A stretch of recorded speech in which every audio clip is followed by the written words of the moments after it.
नमस्कार दोस्तों, आपका इस वीडियो में स्वागत है।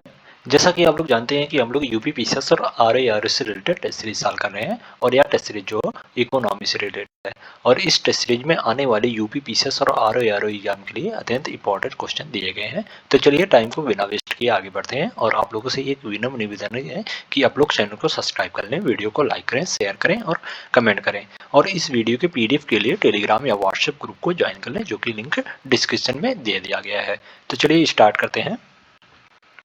निम्नलिखित में से कौन सा प्रत्यक्ष कर है? पहला है सेवा कर, दूसरा है निगम कर, तीसरा है पूंजी लाभ कर और चौथा है मूल्य वर्धित कर। नीचे दिए गए कूट से सही उत्तर चुनिए। प्रत्यक्ष कर जो है, प्रत्यक्ष कर के उदाहरण जो है वो आयकर, निगम कर, संपत्ति कर और पूंजी लाभ कर, ये जो है प्रत्यक्ष कर के उदाहरण है। और अप्रत्यक्ष कर के उदाहरण जो है वो चुंगी या सीमा शुल्क, उत्पाद शुल्क, सेवा कर और मूल्य वर्धित कर, ये सभी जो अप्रत्यक्ष कर के उदाहरण है। तो इस प्रकार इसमें निगम कर और पूंजी लाभ कर, ये दोनों जो है वो प्रत्यक्ष कर के उदाहरण है। सेवा कर और मूल्य वर्धित कर, ये दोनों जो है वो अप्रत्यक्ष कर के उदाहरण है। तो इस प्रकार जो ऑप्शन ए है वो सही हो जाएगा इसमें। नेक्स्ट क्वेश्चन है, नीचे तो वक्तव्य दिए गए हैं, एक को कथन ए और दूसरे को कारणार कहा गया है। और कथन ए, प्रत्यक्ष कराधान जो मुद्रास्फीति विरोधी राजकोषीय नीति के एक अच्छे साधन के रूप में काम करता है।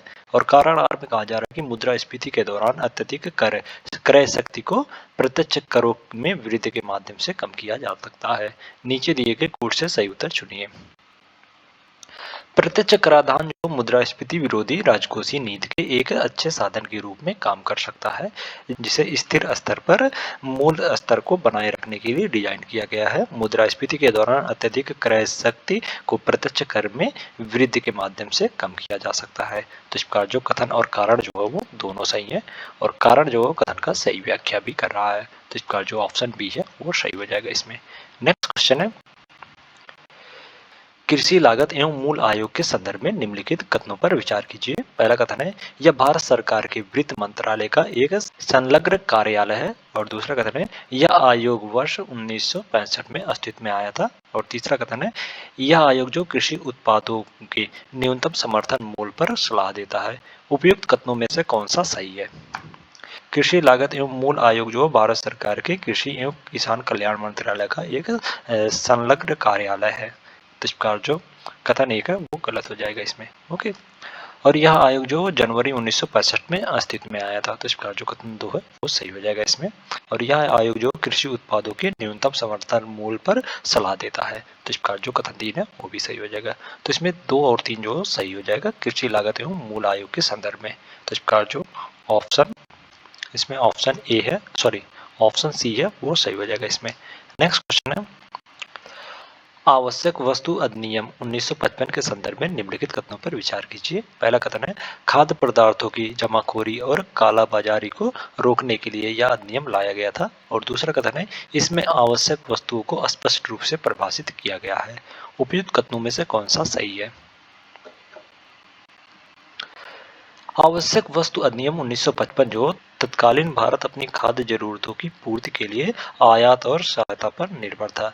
खाद्य पदार्थों की जमाखोरी और कालाबाजारी को रोकने के लिए वर्ष 1955 में आवश्यक वस्तु अधिनियम लाया गया था। तो इस प्रकार जो कथन एक है वो सही हो जाएगा। ओके, आवश्यक वस्तु अधिनियम 1955 में आवश्यक वस्तु की कोई विशिष्ट परिभाषा नहीं है। तो इस प्रकार जो कथन दो है वो गलत हो जाएगा। तो इसमें केवल एक सही है, तो इस प्रकार जो ऑप्शन सी है वो सही हो जाएगा इसमें।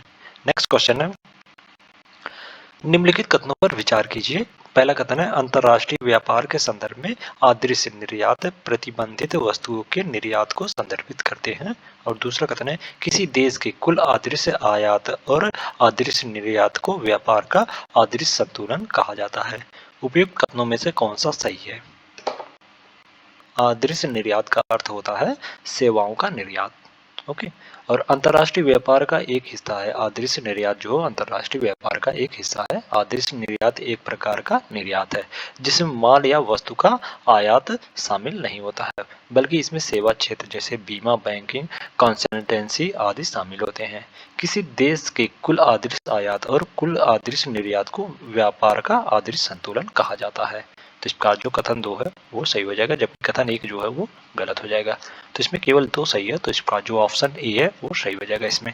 नेक्स्ट क्वेश्चन है, किसी पूंजी या संपत्ति खरीदने के बाद बेचने पर होने वाले लाभ पर जो कर लगता है उसे कहते हैं। पहला है कैपिटल गेन टैक्स, दूसरा है एक्साइज ड्यूटी, तीसरा है कस्टम ड्यूटी और ऑप्शन डी है corporate tax. Capital gain tax क्या होता है?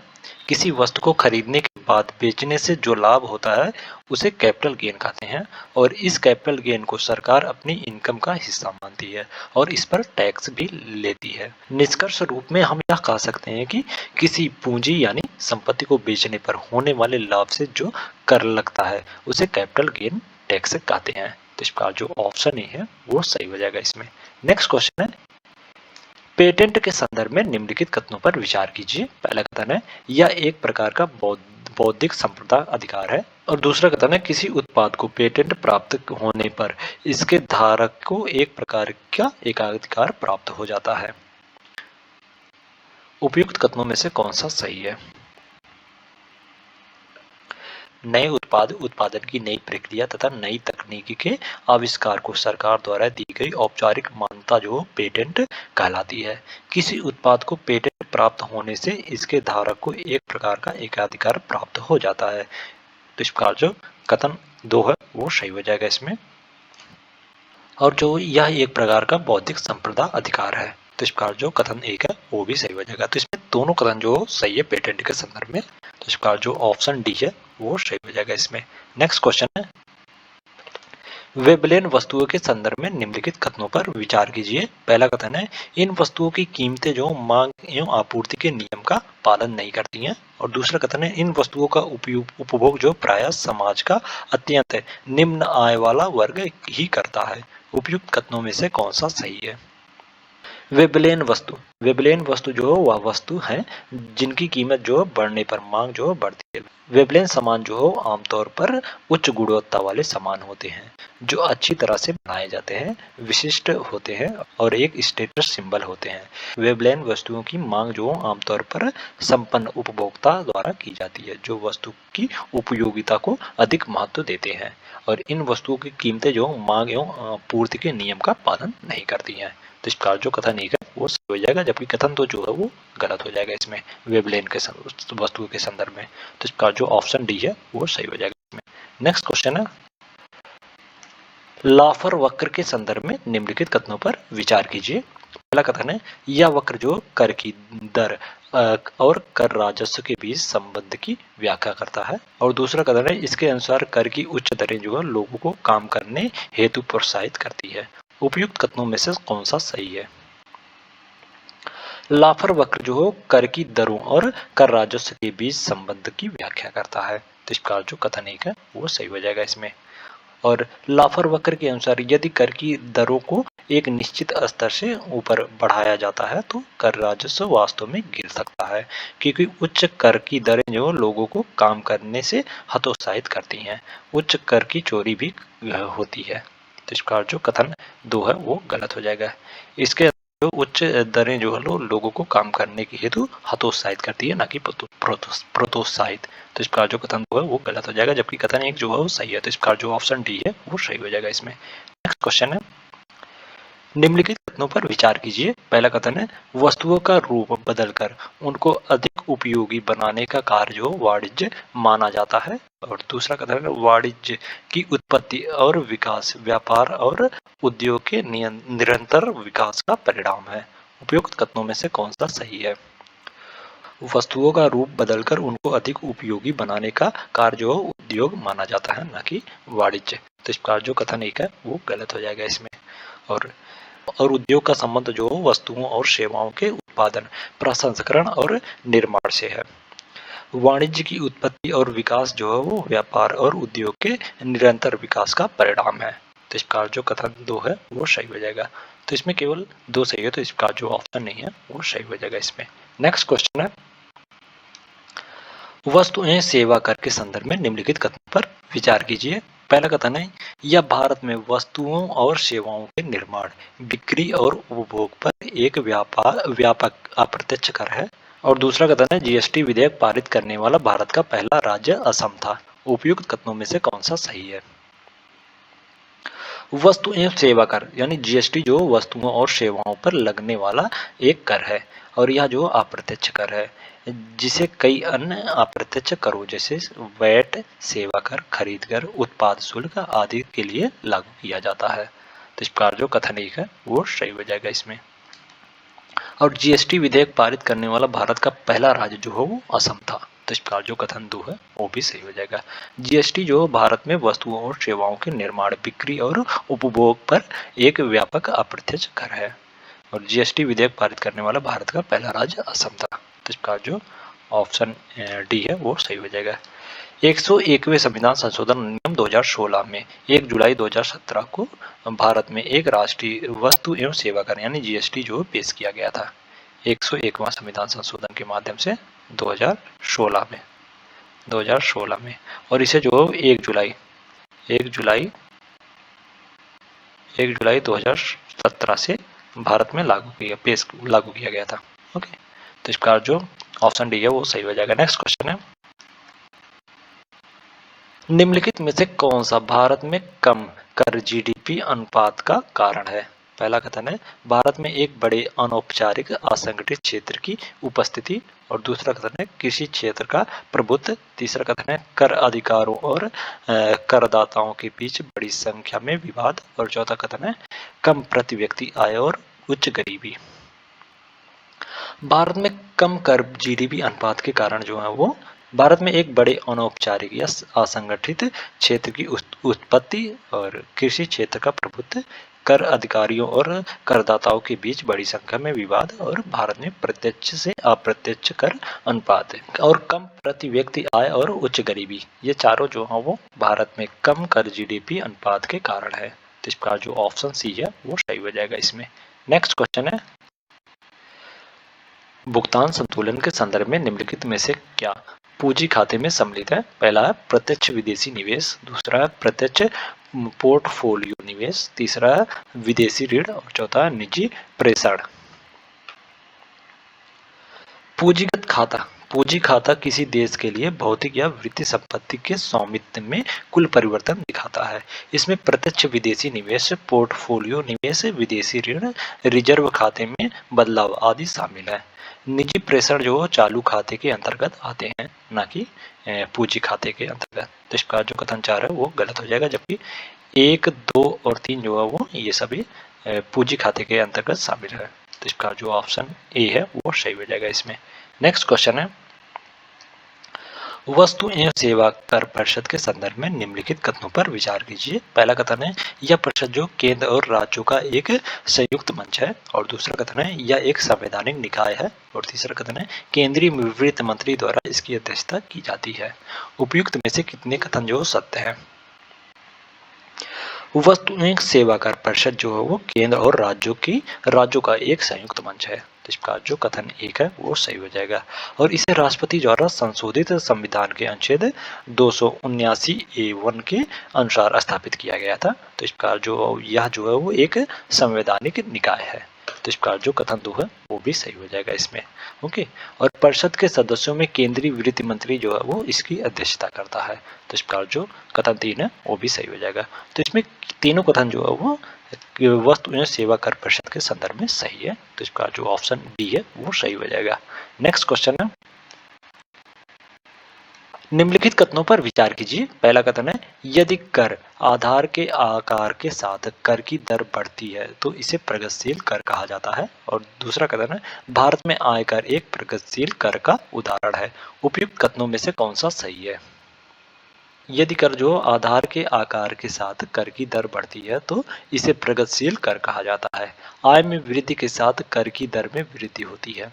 तो इस प्रकार जो कथन 1 है वो सही हो जाएगा, और भारत में आयकर जो आय में वृद्धि के अनुसार 5%, 10%, 20% और 30% की दर से लगाया जाता है। यानी भारत में आयकर एक प्रगतिशील कर का उदाहरण है। तो इस प्रकार जो कथन 2 है वो भी सही हो जाएगा। तो इसमें दोनों कथन जो है वो सही है। तो इस प्रकार जो ऑप्शन सी है वो सही हो जाएगा इसमें।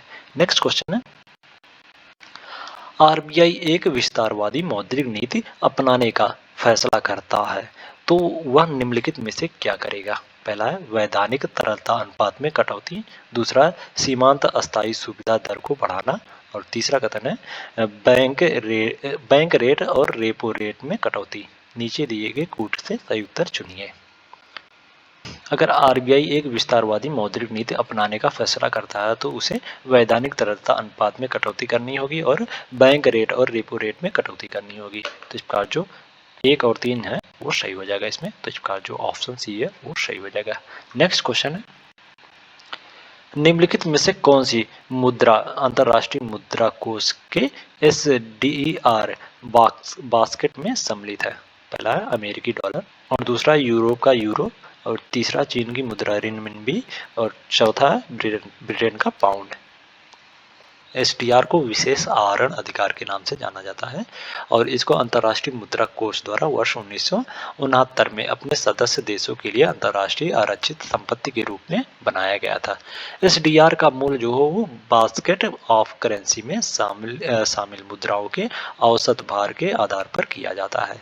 यह बास्केट में 5 देशों की मुद्रा शामिल है और वे है अमेरिकी डॉलर, यूरोप का यूरो, चीन की मुद्रा रिनमिनबी, और जापान का येन, और ब्रिटेन का पाउंड। ये जो है ये 5 देशों के मुद्रा जो है वो उसमें SDR बास्केट में शामिल है। तो इस प्रकार इसमें जो ऑप्शन डी है वो सही हो जाएगा। नेक्स्ट क्वेश्चन है, राष्ट्रीय खाद्य सुरक्षा अधिनियम 2013 के संदर्भ में निम्नलिखित कथनों पर विचार कीजिए। पहला कथन है, इस अधिनियम में महिलाओं और बच्चों के लिए पौष्टिक सहायता पर भी विशेष ध्यान दिया गया है। और दूसरा कथन है, इस अधिनियम में जिला और राज्य स्तर पर शिकायत निपटान क्षेत्र तंत्र के गठन का भी प्रावधान है। उपयुक्त कथनों में से कौन सा सही है? राष्ट्रीय खाद्य सुरक्षा अधिनियम में महिलाओं और बच्चों के लिए पौष्टिक सहायता पर भी विशेष ध्यान दिया गया है। तो इसका जो कथन 1 है वो सही हो जाएगा। और इस अधिनियम में जिला और राज्य स्तर पर शिकायत निपटान तंत्र के गठन का भी प्रावधान किया गया है। तो इसका जो कथन 2 है वो भी सही हो जाएगा। तो इसमें दोनों कथन जो राष्ट्रीय खाद्य सुरक्षा अधिनियम 2013 के संदर्भ में सही है। तो इसका जो ऑप्शन सी है वो सही हो जाएगा इसमें। नेक्स्ट क्वेश्चन है, निम्नलिखित में से कौन सा मौद्रिक नीति का घटक है? पहला कथन है तरलता समायोजन सुविधा, दूसरा है सीमांत अस्थायी सुविधा, तीसरा है सार्वजनिक ऋण, और चौथा है खुला बाजार परिचालन। रेपो दर, तरलता समायोजन सुविधा, सीमांत अस्थायी सुविधा, बैंक दर, खुला बाजार परिचालन इत्यादि ये सभी जो मौद्रिक नीति के घटक हैं। तो इस प्रकार इसमें 1, 2 और 4 जो है वो सही हो जाएगा। सार्वजनिक ऋण और सार्वजनिक राजस्व जो है वो राजकोषीय नीति का हिस्सा है, ना कि मौद्रिक नीति का घटक है। तो इस प्रकार जो कथन 3 है वो गलत हो जाएगा। ये सार्वजनिक ऋण और सार्वजनिक राजस्व जो है राजकोषीय नीति का घटक है। तो इसमें 1, 2 और 4 जो है सही हो जाएगा। तो इस प्रकार जो ऑप्शन सी है वो सही हो जाएगा इसमें। नेक्स्ट क्वेश्चन है, निम्नलिखित कथनों पर विचार कीजिए। पहला कथन है, विश्व बैंक उस वित्तीय संस्था को कहा जाता है जो पूंजी निवेश के लिए दीर्घकालिक ऋण मुहैया कराते हैं। और दूसरा कथन है, विश्व बैंक को सर्वाधिक ऋणदाता संस्था भी कहा जाता है। उपयुक्त कथनों में से कौन सा कथन सही है? विश्व बैंक जो उस वित्तीय संस्था को कहा जाता है जो लंबे समय तक चलने वाले और कम प्रति लाभ देने वाले पूंजी निवेश के लिए दीर्घकालिक ऋण मुहैया कराते हैं। ये निवेश जो शहरी ढांचा निर्माण, खनन, भारी उद्योगों और सिंचाई के क्षेत्र में किए जाते हैं। विकास बैंक को सर्वाधिक ऋणदाता संस्था अथवा विकास वित्तीय संस्था भी कहा जाता है। तो इस प्रकार इसमें दोनों कथन जो है वो विकास बैंक के संदर्भ में सही है। तो इस प्रकार जो ऑप्शन बी है वो सही हो जाएगा इसमें। नेक्स्ट क्वेश्चन है, निम्नलिखित में से कौन सा संकुचनशील मौद्रिक नीति के निराकरण है? पहला है बॉन्ड की कीमतों में कमी, दूसरा है घरेलू बॉन्ड की मांग घटना, तीसरा है विनिमय दर में वृद्धि, और चौथा है अनुकूल व्यापार संतुलन। संकुचन मौद्रिक नीति के निहितार्थ जो हो बॉन्ड की कीमत में कमी और ब्याज दर में वृद्धि का कारण बनती है। तो इस प्रकार जो कथन 1 है वो सही हो जाएगा। और घरेलू बॉन्ड की मांग जो हो बढ़ती है, ना कि घटती है। तो इस प्रकार जो कथन 2 है वो गलत हो जाएगा इसमें। ओके। और विनिमय दर में वृद्धि होती है, संकुचित मौद्रिक नीति के निरार्थ में। तो इसका जो कथन 3 है वो भी सही हो जाएगा। और अनुकूल व्यापार संतुलन जो है इसे नहीं कहा जाता, बल्कि इसे प्रतिकूल व्यापार संतुलन होता है। तो इसका जो कथन 4 है वो गलत हो जाएगा। तो इसमें 1 और 3 जो सही है, तो इसका जो ऑप्शन ए है वो सही हो जाएगा इसमें। नेक्स्ट क्वेश्चन है, रिवर्स रेपो रेट के संदर्भ में निम्नलिखित कथनों पर विचार कीजिए। पहला कथन है, यह वह दर होती है जिस पर बैंक को भारतीय रिजर्व बैंक ऋण देता है। और दूसरा कथन है, यह सदैव रेपो रेट से अधिक होती है। उपयुक्त कथनों में से कौन सा सही है? रेपो रेट जो है वो वह दर होती है जिस पर बैंक को आरबीआई जो ऋण देता है, जिस पर आरबीआई जो बैंक को ऋण देता है उसे रेपो रेट दर कहा जाता है। ओके। और बैंक जो है इस ऋण से ग्राहकों को ऋण देता है। और रेपो रेट जो कम होने से आशय यह है कि बैंक से मिलने वाले कई तरह के ऋण जो सस्ते हो जाएंगे।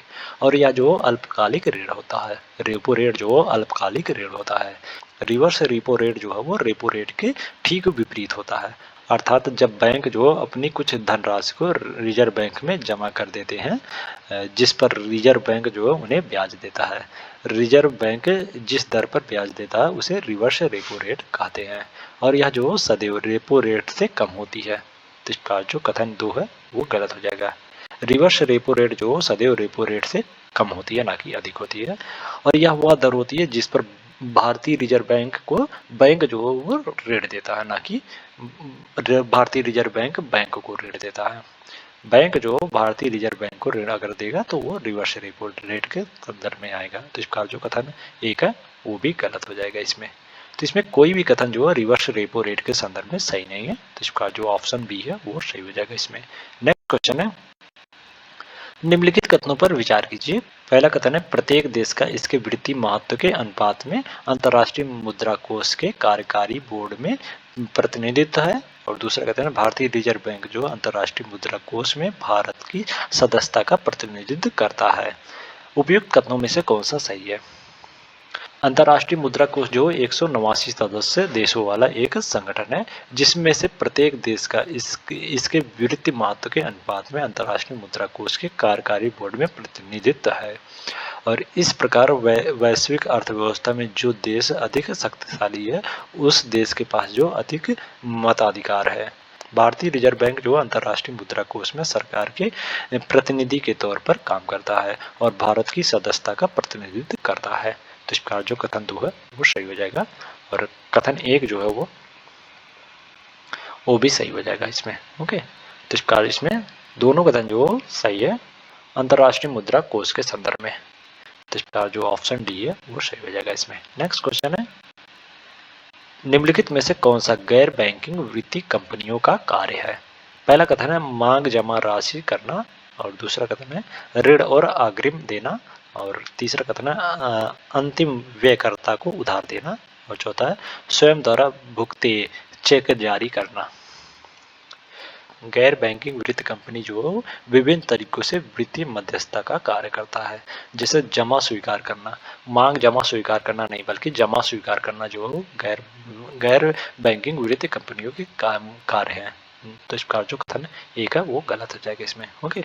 और ऋण और अग्रिम देना ये जो गैर बैंकिंग वित्तीय कंपनियों का कार्य है। तो इसका जो कथन 2 वो सही हो जाएगा। और अंतिम व्ययकर्ता को उधार देना और स्वयं द्वारा भुगते चेक जारी करना है, ये जो गैर बैंकिंग वित्तीय कंपनी के कारण नहीं है। तो इसका जो कथन 4 है वो गलत हो जाएगा। तो इसमें केवल 1 और 3 जो है वो सही हो जाएगा। तो इसका जो ऑप्शन नहीं है वो सही हो जाएगा इसमें। नेक्स्ट क्वेश्चन है, विस्तारवादी मौद्रिक नीति के संदर्भ में निम्नलिखित कथनों पर विचार कीजिए। पहला कथन है, इसके कारण जो बॉन्ड की कीमतों में वृद्धि और ब्याज दरों में कमी आती है। और दूसरा कथन है, इसके कारण व्यापार संतुलन बढ़ता है। उपयुक्त कथनों में से कौन सा सही है? विस्तारवादी मौद्रिक नीति में वृद्धि और ब्याज दरों में कमी का कारण बनता है। तो इसका जो कथन 1 है वो सही हो जाएगा इसमें। ओके। और कम विनिमय दर के कारण जो निर्यात बढ़ता है और आयात घटता है और व्यापार संतुलन बढ़ता है इसके कारण। तो इसका जो कथन 2 है वो भी सही हो जाएगा। विस्तारवादी मौद्रिक नीति जो के कारण जो है वो व्यापार संतुलन जो है बढ़ता है। तो इसका जो कथन 2 है वो भी सही हो जाएगा। तो इसमें दोनों कथन जो है विस्तारवादी मौद्रिक नीति के संदर्भ में सही है। तो इसका जो ऑप्शन डी है वो सही हो जाएगा इसमें। नेक्स्ट क्वेश्चन है, निम्नलिखित में से कौन सा भारतीय रिजर्व बैंक का कार्य है? पहला है नोट को जारी करने का एकाधिकार, और दूसरा कथन है विदेशी मुद्रा भंडार का संरक्षक, तीसरा कथन है मौद्रिक नीति तैयार कराना एवं उसे लागू करवाना।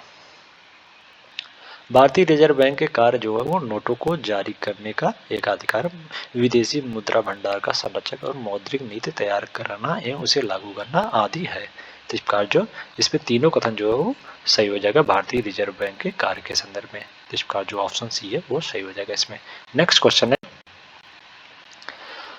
जमा का न्यूनतम प्रतिशत जिसे एक वाणिज्यिक बैंक को तरल नकदी, सोना या अन्य प्रतिभूतियों के रूप में बनाए रखना होता है कहलाता है। पहला ऑप्शन ए वैधानिक तरलता अनुपात, ऑप्शन बी है बैंक दर, ऑप्शन सी है नगद आरक्षित अनुपात, और ऑप्शन डी है सीमांत अस्थायी सुविधा। जमा का न्यूनतम प्रतिशत जिसे एक वाणिज्यिक बैंक को तरल नकदी, सोना या अन्य प्रतिभूतियों के रूप में बनाए रखना जो है वो वैधानिक तरलता अनुपात कहलाता है। तो इस प्रकार जो ऑप्शन ए है वो सही हो जाएगा इसमें। नेक्स्ट क्वेश्चन है, निम्नलिखित में से कौन सा वस्तु विनिमय प्रणाली का दोष है?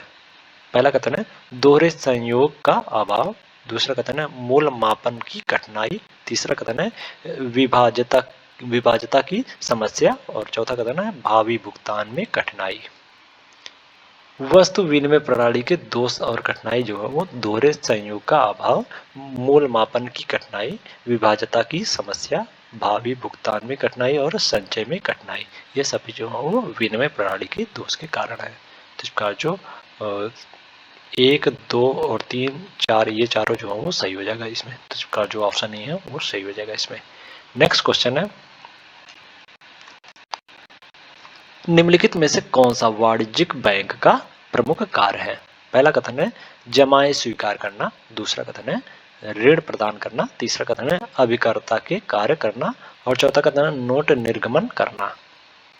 वाणिज्यिक बैंक के प्रमुख कार्य जो है वो जमाएं स्वीकार करना, ऋण प्रदान करना और अभिकर्ता के कार्य करना है। तो इस प्रकार इसमें 1, 2 और 3 ये तीनों जो है वो वाणिज्यिक बैंक के प्रमुख कार्य है, जबकि केंद्रीय बैंक के प्रमुख कार्य जो है नोट निर्गमन करना, सरकार के बैंक कर का कार्य करना और बैंकों को आर्थिक सहायता पहुंचाना। तो इस प्रकार जो कथन 4 है वो केंद्रीय बैंक के प्रमुख कार्य में आता है, ना कि वाणिज्यिक बैंक के। तो इस प्रकार जो 1, 2 और 3 जो वो सही हो जाएगा, तो इसमें बी का राइट आंसर हो जाएगा। नेक्स्ट क्वेश्चन है, बैंकिंग शब्दावली में प्रारंभिक निक्षेप के संदर्भ में निम्नलिखित कथनों पर विचार कीजिए। पहला कथन है ऐसे निक्षेप जो ऋण प्रदान करने के कारण जन्म लेते हैं प्रारंभिक निक्षेप कहते हैं, और दूसरा कथन है ये निक्षेप प्रत्यक्ष रूप से साख का निर्माण करते हैं। उपयुक्त कथनों में से कौन सा सही है? प्रारंभिक निक्षेप से आशय ऐसी जमाओं से है जो जनता द्वारा बैंक में खाता खोलकर उस खाते में नकद जमा करने के फलस्वरूप प्राप्त होती है, या जो प्रत्यक्ष रूप से साख का निर्माण नहीं करती है, लेकिन ये जमाएं जो है साख का आधार होती है। तो इस प्रकार जो कथन 2 है वो गलत हो जाएगा, जबकि कथन 1 जो है वो भी गलत हो जाएगा।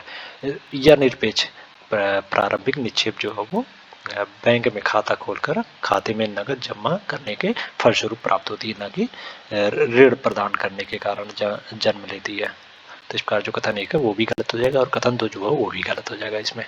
या निरपेक्ष जो है वो प्रत्यक्ष रूप से साख का निर्माण नहीं करती हैं। तो इस प्रकार इसमें ऑप्शन सी जो है वो सही हो जाएगा। नेक्स्ट क्वेश्चन है, निम्नलिखित कथनों पर विचार कीजिए। पहला कथन है जिस देश के लोगों द्वारा बैंकिंग सुविधा का ज्यादा प्रयोग किया जाता है उन देशों में साख सृजन ज्यादा होता है, और दूसरा कथन है केंद्रीय बैंक की सरल मौद्रिक नीति जो बैंकों की साख निर्माण क्षमता को हतोत्साहित करती है। उपयुक्त कथनों में से कौन सा सही है? बैंक की साख सृजन की सीमाएं जो है वो जहाँ बैंक विकास जो ज़्यादा होता है वहाँ साख सृजन ज़्यादा होता है, इसके विपरीत बैंक विकास कम होने पर साख सृजन भी कम होता है। तो इस प्रकार जो कथन 1 है वो सही हो जाएगा। जिन देशों के लोगों द्वारा बैंकिंग सुविधा का ज़्यादा प्रयोग किया जाता है उन देशों में साख सृजन जो ज़्यादा होता है, और केंद्रीय बैंक की मौद्रिक नीति भी साख निर्माण को प्रभावित करती है, और सरल मौद्रिक नीति जो साख निर्माण को प्रोत्साहित करती है, ना कि हतोत्साहित करती है। केंद्रीय बैंक की सरल मौद्रिक नीति जो बैंक की साख की क्षमता को जो प्रोत्साहित करती है, ना कि हतोत्साहित। तो इसका जो कथन तो है वो गलत हो जाएगा।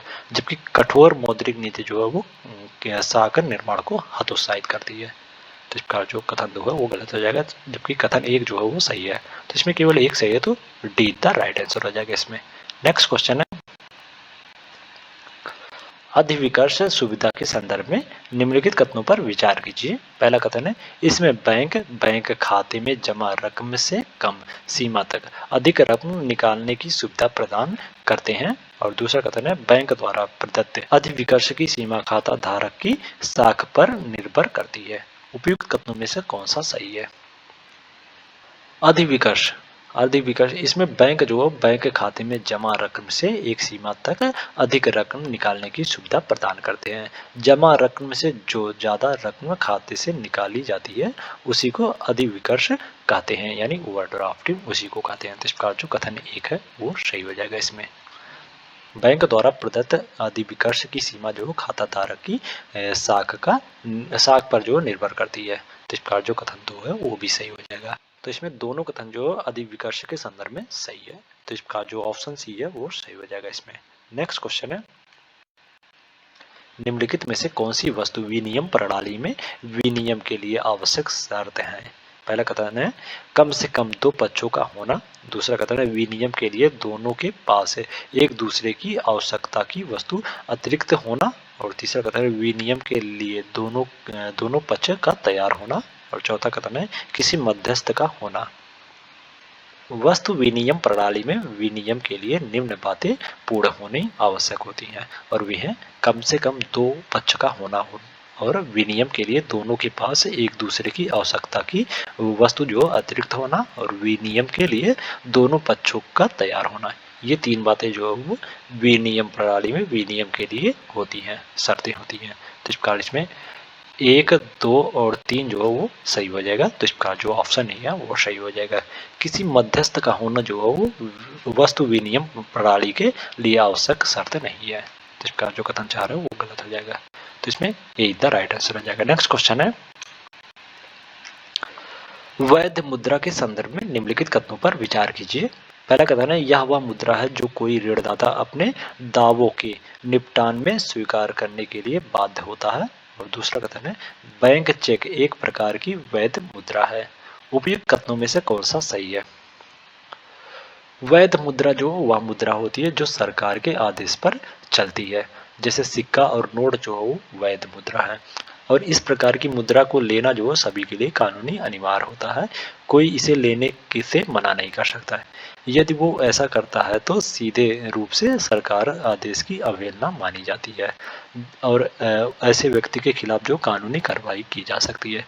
चेक जो है वैध मुद्रा नहीं है, ओके, क्योंकि इन्हें जो किसी पार्टी द्वारा भुगतान निपटान के एक तरीके के रूप में अस्वीकार किया जा सकता है। तो इस प्रकार जो कथन दो है वो गलत हो जाएगा, जबकि कथन एक जो है वो सही है। वैध मुद्रा के संदर्भ में चेक जो है एक प्रकार का वैध मुद्रा नहीं है। तो इसमें केवल एक सही है। तो इस प्रकार जो ऑप्शन डी है वो सही हो जाएगा इसमें। नेक्स्ट क्वेश्चन है, मुद्रा आपूर्ति के निम्नलिखित वैकल्पिक उपायों का तरलता के अनुसार सही घटता क्रम है। पहला है MA, दूसरा है M2, तीसरा है M3 और चौथा है M4।